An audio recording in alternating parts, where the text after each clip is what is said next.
Let's start. So in last lecture, we have seen elements, its classification as metals. We have seen some properties of metals, which distinguishes them from other substances, other elements. Then there's another class which we say is non-metal. Now, some physical properties of non-metals or the properties which distinguish them from metals and metalloids.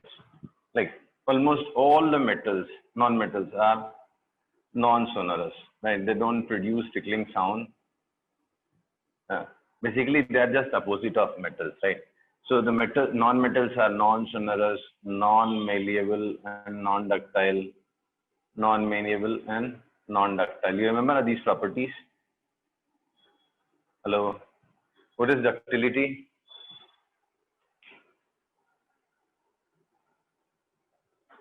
Anyone?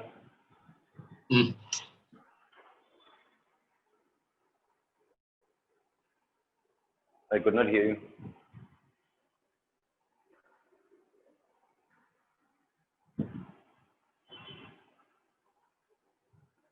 Okay. Non-malleable, sorry, malleability was what? Substances with the help of which we can make a thin sheet are known as malleable substances. And this property is known as malleability. Ductility was what? If thin wires can be drawn with the help of a substance, then we say it is ductile, right?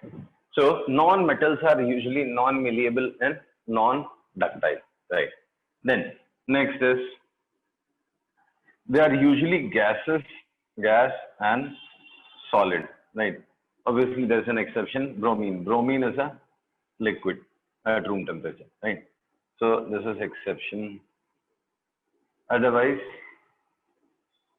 all the non-metals are either gases or solids, right? Carbon is a solid, iodine is a solid, then oxygen, nitrogen, hydrogen, these all are gases, helium, argon, right? So either they are gas or they are solids, right? Then usually they are soft. Except for diamond. Exception is one of the allotropes of carbon. Diamond is one of the allotropes of carbon. This is very hard, except diamond. Diamond is one of the allotropes of carbon, one of the form of carbon. So this is hard. Rest all the non-metals are soft, right? Then they have low melting point and boiling point. Low melting point and boiling point, right? As they are gases, तो gases का boiling point क्या already room temperature पे gas, तो उनका boiling point room temperature से भी नीचे होगा, right? Even the ones which are solid, उनका भी melting point बहुत कम ही होता है, right? Hello. Yes, sir. Then, so these are some of the properties. You can like few more are like luster is not there. They are non-luster except I suppose some of the iodine has some luster. Iodine crystals have some luster. Otherwise, they are non-luster. So basically, these are some properties of non-metals, which distinguishes them from metals. Then next is metalloids. What are metalloids? Metalloids are a third category of elements which have their physical properties midway between those of metals and non-metals. Or you can say they have their properties borderline with metals and non-metals. They cannot be considered as proper metal, neither they have all the properties of non-metals. So they are considered as metalloids, right? What are the examples? Arsenic, bismuth,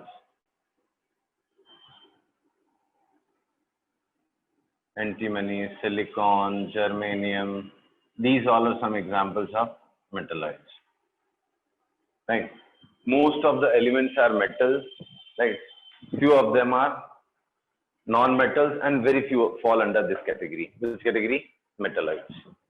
Okay, is it clear? Yes, sir.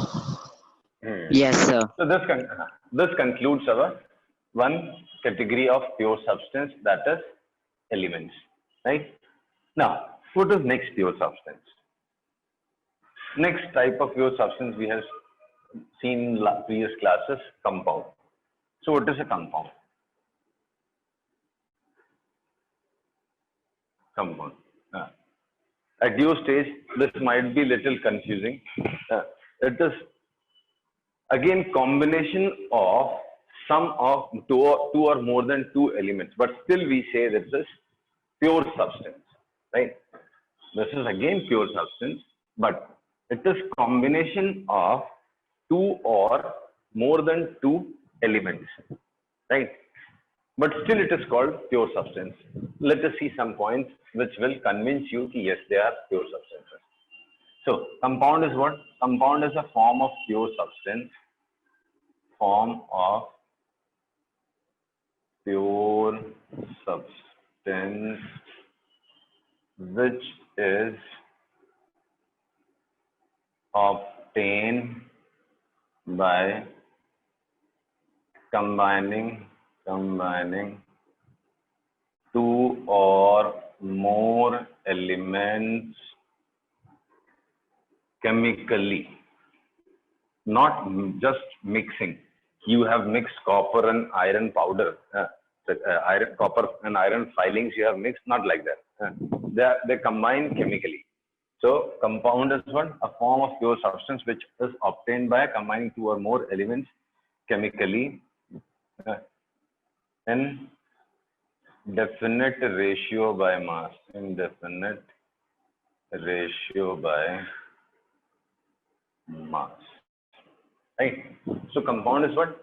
Compound is form of pure substance which is obtained by combining two or more elements chemically in a definite ratio by mass. So if it is obtained by combining two or more elements, then why it is called pure substance? So here there is a keyword, chemically, right? So if you recall pure substances are what? Which cannot be separated in, which cannot be decomposed in two or more pure substances or substances by any physical methods. I'll repeat. Pure substance का मतलब ही वही है. अगर कोई एक substance है which cannot be separated, suppose there is a substance, this cannot be decomposed into two substances by physical methods, not chemically, by physical methods like sieving है, then sedimentation है, then boiling है. ये सब processes से if it cannot be separated into two or more substances, then we call it pure substance. तो अगर आप compound की बात करोगे, for example H2O, if you heat it, it will not separate into hydrogen and oxygen, right? If you say common salt NaCl है, so if you sieve it या heat it, तो उस सबसे वो सोडियम और क्लोरीन अलग नहीं है. It will remain NaCl only, right? MgCl2 है, it will remain MgCl2 only. By no physical methods you can separate MgCl2 in magnesium and chlorine, right? It will remain MgCl2 only. Hello. Yes, sir. Yes, sir. So this makes them pure substance, though they are combination of two or more elements, but they cannot be separated into their constituents by physical methods, right? Yes, sir. So this is what we say is compound, right? Now compound again can be classified. Compounds का भी classification होता है. एक proper classification है compounds का, organic and inorganic. Organic and inorganic, right? Now what is organic? See, the compound which is present in living beings, let it be plants or animals, humans, whatever, right? The compounds which are usually obtained from living beings. Usually, it's not necessary that we cannot make, right? So usually, it is obtained from organic compounds. Sorry, living beings is known as organic compound. Higher syllabus we will see it is characterized by carbon hydrogen bond. अगर किसी में carbon hydrogen bond जैसी चीज होती है, अभी आपको ये बॉन्ड नहीं मालूम है तो आई विल नॉट मतलब ज्यादा स्ट्रेस नहीं दूंगा इसमें, but carbon hydrogen bond is a character of organic compounds, right? So, कोई पूछेगा what is organic compounds? So, organic compounds are the compounds which are usually obtained from living beings. There is a lot of variety range in it, right? So, उसको बोलते हैं organic compound, and their basic characters carbon and hydrogen. All the organic compounds contain carbon. Carbon is a must thing in organic compounds, right? That doesn't mean that everything which contains carbon is organic. Carbon dioxide is considered inorganic compounds. Carbon dioxide, cyanides, carbonates, bicarbonates, these are inorganic compounds, right? So organic compound necessarily contains carbon, but not all carbon containing compounds are organic. So basic, what is criteria of organic and inorganic? This is present in living beings, obtained from living beings, obtained from living beings, right? Basically, it is characterized by carbon-hydrogen bond. Carbon is a must in it. Inorganic compound, what are the inorganic compounds? They are obtained from salts and minerals, obtained from non-living things, basically. Non-living things. From rocks, or soil or mountain, from here and there you can get basically non-living things से जो मिलता है, that is inorganic compound, right? Carbon compounds carbon compounds are in organic as well as in inorganic. If I talk of carbon dioxide, so this is what? This is inorganic, right? But if I say methane is a carbon compound which is formula which is CH4, we'll see in hazardous. So this is organic compound, whereas this is inorganic, right? NaHCO3, sodium bicarbonate, and these all are. This also contains carbon, but it is inorganic compound. Okay. Classification आपके syllabus में क्या है? Inorganic compound means the one which is derived from living beings, plants, animals, humans, something like that. So those are known as organic compounds. And inorganic means what? The one which is obtained from non-living things. Okay. There is one more classification, but that's not proper classification. In some of the books they include this, and some of the books they don't. Those are acid, base, and salts. Compounds can be classified acid, base, and right. But yes, this is not a proper classification because many substances are there which are neither acidic nor basic. Some of the substances are acid as well as base. The best example is water. Water as well as base. It can behave like an acid, it can behave like a base. So this is not a proper classification, but yes, a variety of compounds can be classified as acid, base, and salt, right? For example, Cl, HNO3, sulfuric acid, H2SO4, right? Hydrogen bromide, HBr. There are many bases, NaOH, calcium hydroxide, many are there. There are many bases. And obviously there are many salts, MgCl2, CaCl2, CsSO4, NaCl. So there are many salts, Na2CO3.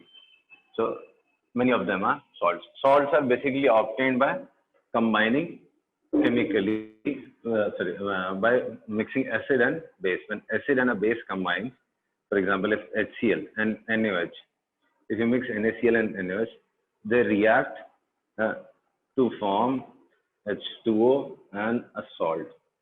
So salt is what? Salt is obtained by reacting acid with base.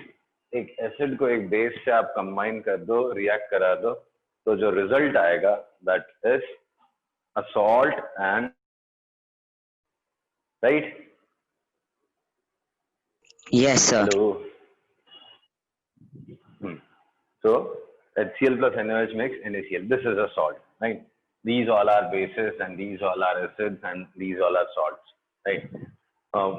Higher syllabus में आपको और अच्छा definition मिलेगा acid base. मतलब अभी तो देख के आपको feel आ रहा होगा. Those which contain H is a acid, ऐसा नहीं होता. इनके अलावा भी बहुत सारे acidic होते हैं, right?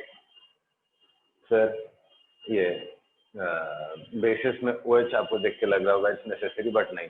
OH नहीं भी होता तो base होता. Ammonia is an example. Ammonia is a base, right? It does not contain any OH, but still it is a base.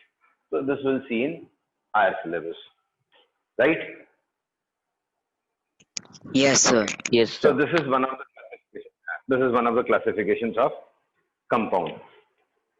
Now you should know some of the characteristics of compounds which will help you distinguish them from impure substances or mixtures, right?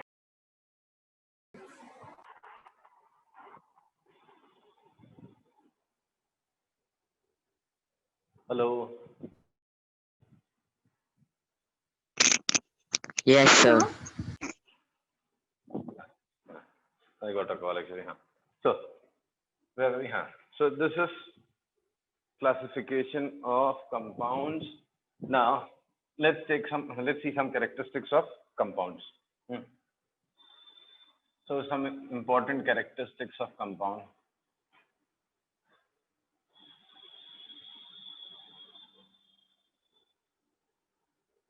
First one. A compound contains same elements irrespective of the source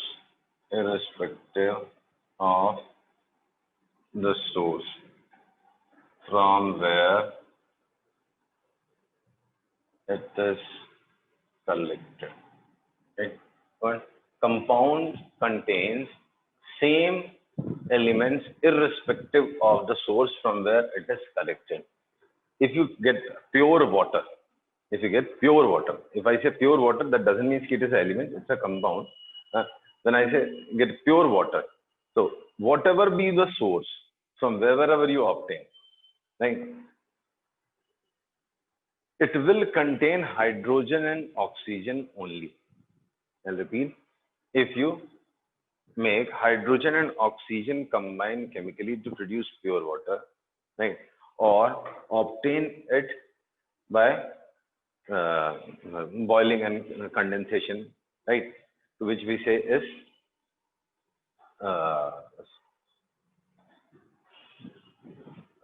sometimes name slips from my mind, leave it. So from wherever you collect water, if it is a pure water, then it will contain hydrogen and oxygen only, right? Yes, sir. So any compound contains same elements irrespective of the source from where it is derived. Then compound contains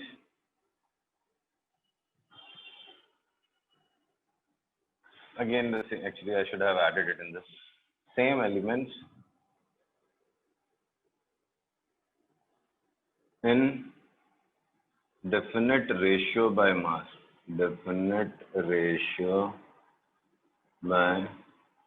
mass, irrespective of the source,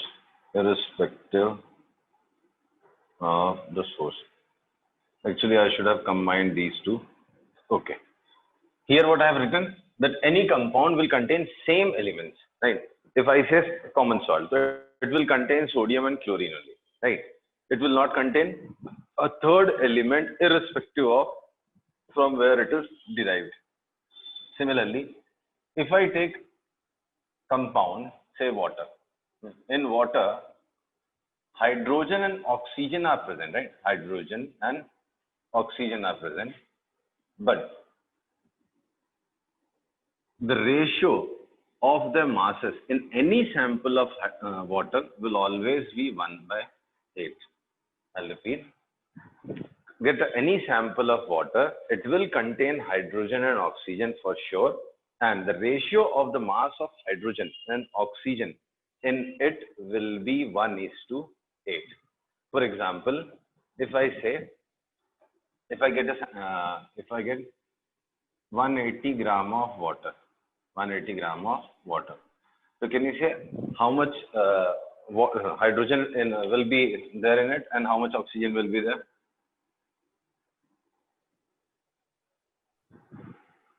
Hello. Yes, sir. Say, if I collect 180 gram of water, then it will contain how much hydrogen and how much oxygen? 20 grams of hydrogen Yes, 20 gram of hydrogen and and 160 gram gram of of oxygen. oxygen. Correct, 1 gram of oxygen. So it will always contain hydrogen, oxygen in this ratio, whatever be the source of water. Let me write a small question.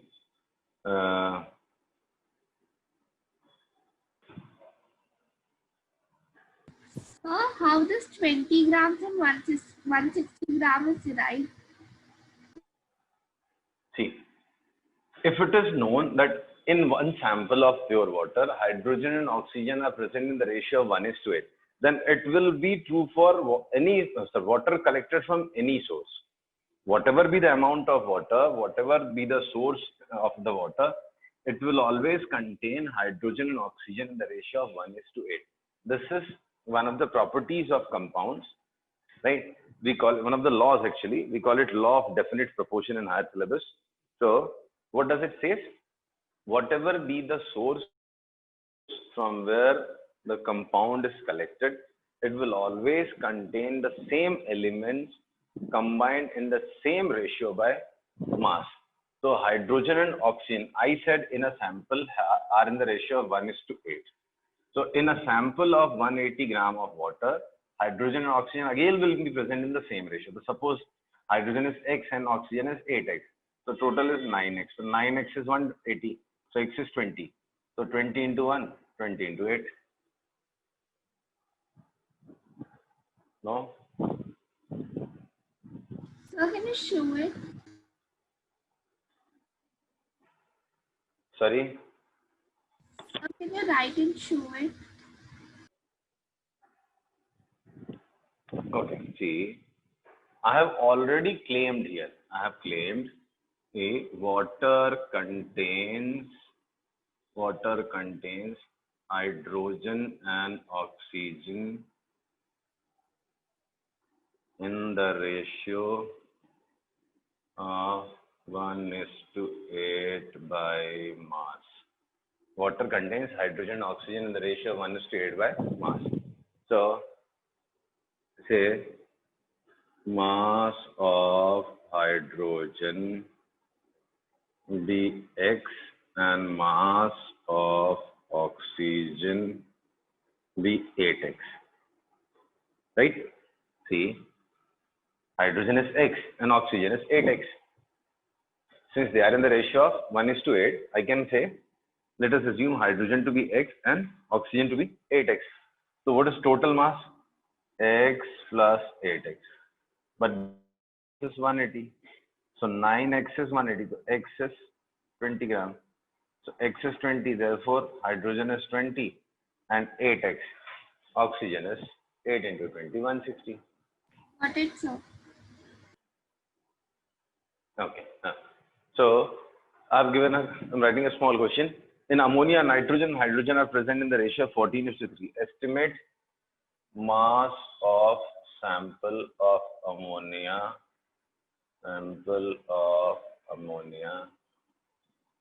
which will contain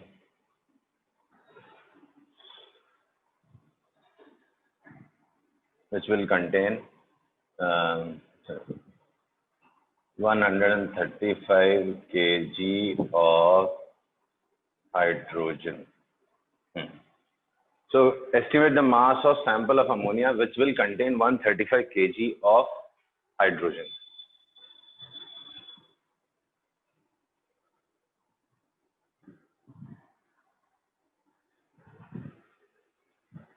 It's an oral question. It's not very difficult.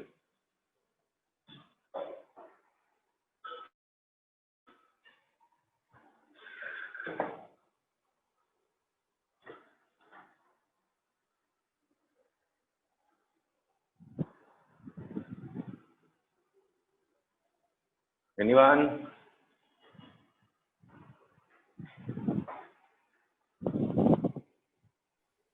Sir, 765. 765.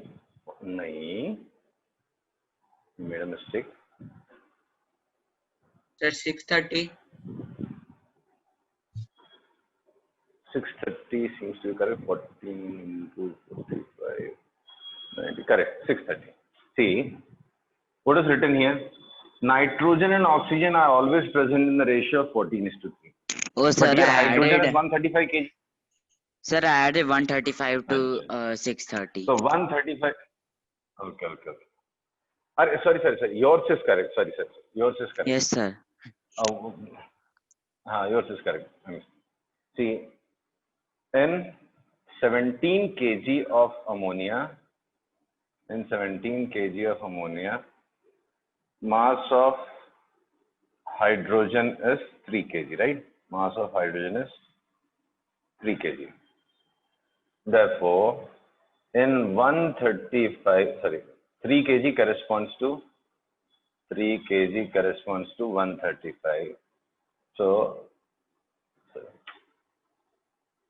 3 kg corresponds to 17 kg ammonia. So 135 kg corresponds to how much? So 17 by 3 into 135. So that's 45, 5, and 60, 765 kg is answer. Right? See, ammonia contains 14 gram of nitrogen and hydrogen in the ratio of 14:3. Right? So 3 kg of hydrogen implies 17 kg ammonia. So 1 kg of hydrogen implies 17 by 3 kg of ammonia. So 135 kg of hydrogen implies 17 by 3 into 135.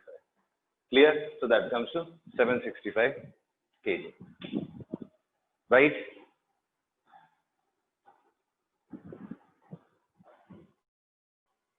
Hello? Yes, sir. Now one more question. It is known that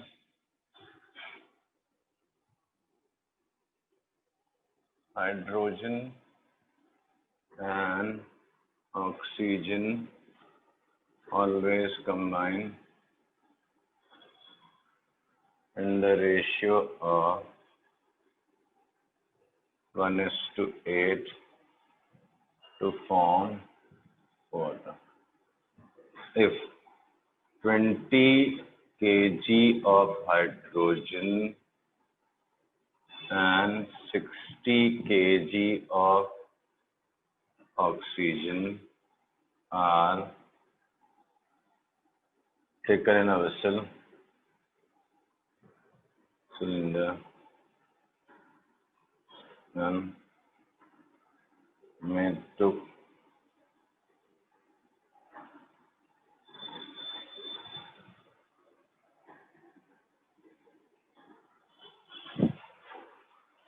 to react to form water.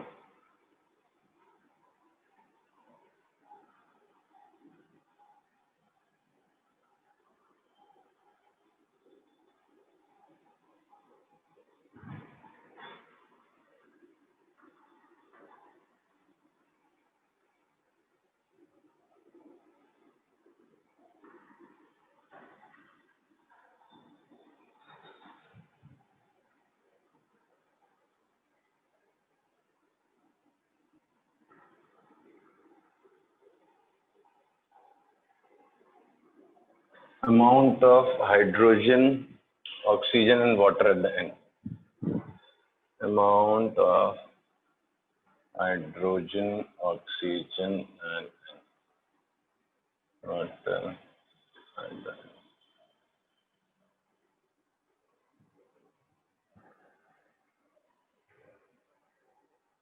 Okay, so it is known that hydrogen and oxygen always combine the ratio of 1:8 to form water. Now, if 20 kg of hydrogen and 60 kg of oxygen are taken in a cylinder and made to react to form water, water always contains hydrogen and oxygen in the ratio of 1:8. Okay. Now, you have taken 20 kg of hydrogen and 60 kg of oxygen, right? And you did something due to which they started combining to form water, right? What is that process? I don't know. Even you don't have to know. Now, water is formed.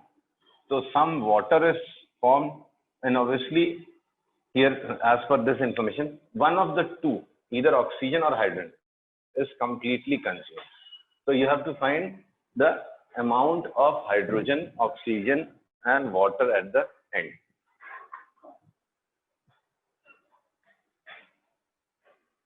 I hope question is clear. Or I'll explain the question again. No, sir. Clear. No.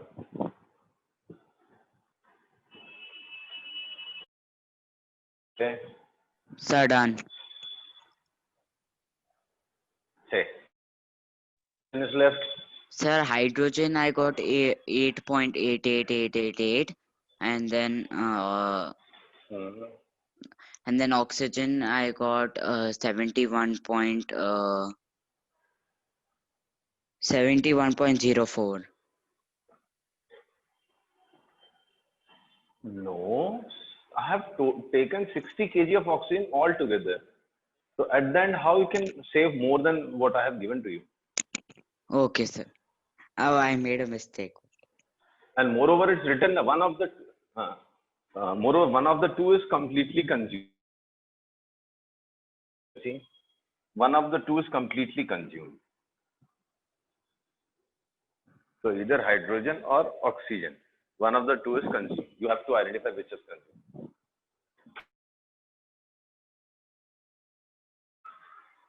Anyone else?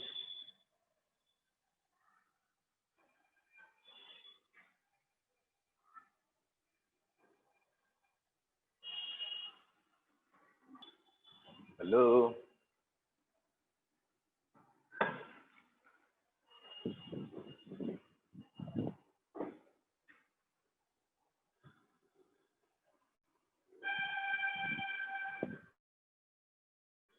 I'll explain. Laksh, आ रहा है? No, sir. Okay. Vishishta, आ रहा है? No, sir.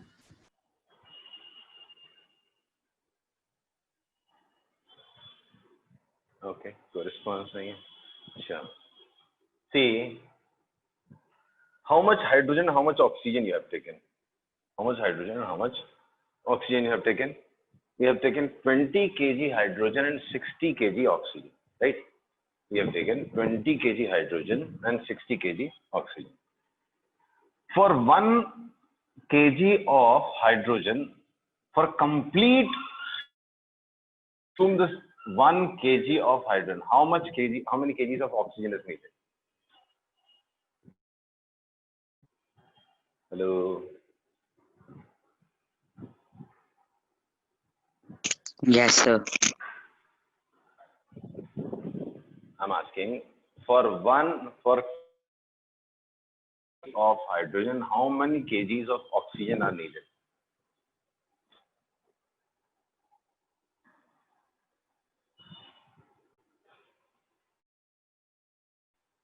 Hello.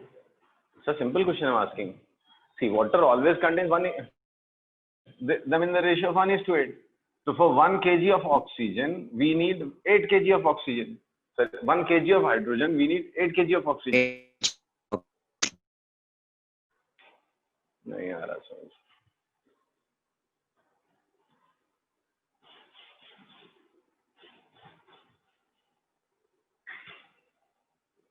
Sachit.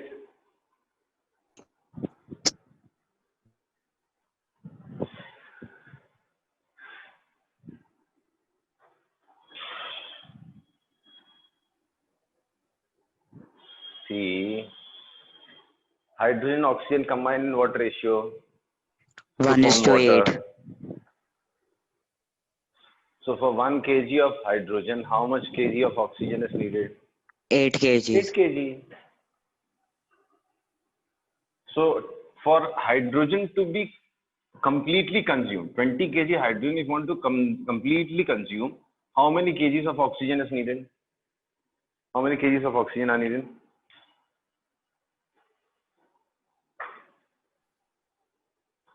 Same ratio.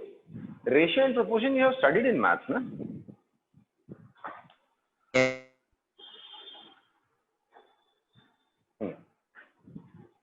So 1 kg of hydrogen requires 8 kg of oxygen.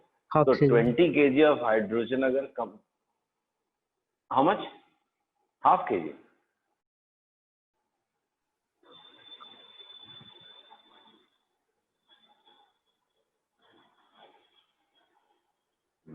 It's not that difficult.